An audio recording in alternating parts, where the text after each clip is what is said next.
भाऊ नमस्कार. तुमचं नाव आणि पत्ता सांगा. प्रवीण राजन डोळसे, राहणार मांजलगाव, तालुका बदनापूर, जिल्हा जालना.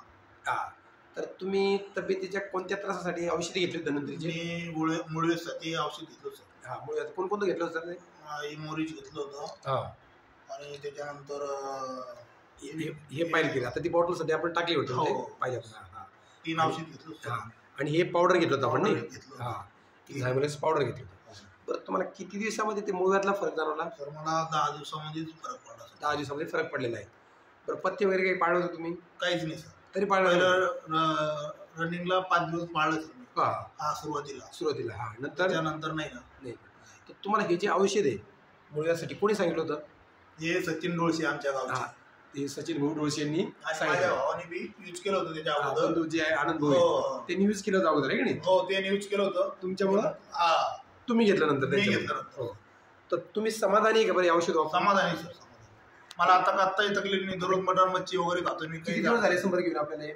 मला तरी महिना दीड महिना झाला सर. जास्त झाले असेल माझ्या. हा, दीड दोन महिने झाले असतील. हां, तर 2 महिने होऊन बी तुम्हाला त्रास नाही आता? काहीच त्रास नाही. हां, जर मुळव्याचे पेशंट असेल तर त्यांना काय सल्ला देणार? हेच गोष्ट सांगा, हे औषध वगैरे एकदा वापरून बघा आहे की नाही? वापरून बघा. आणि मला एक सांगा, त्याच्यानंतर तुम्ही परत ताईसाठी पण घेतलंय घरामध्ये? हो, येस. तिच्यासाठी आहे की नाही? वेट लॉससाठी. वेट लॉससाठी आणि काय काय होतं आजार त्यांना?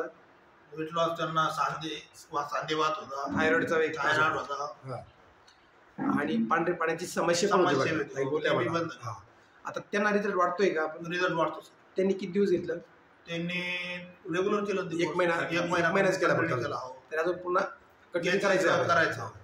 तर तुम्ही म्हणजे स्वतःलाही तर घेतलं, पण घरच्यांनाही विश्वास बसून विश्वास घेतलं बसून आहे ना? तर अशी जर समस्या असेल तर त्यांना लोकांना आपण काय सल्ला देणार? हेच सल्ला देणार, एकदा हे करून बघा, वापरून बघा. एकदा वापरून बघा. वापरून बघा. ओके, धन्यवाद. धन्यवाद सर.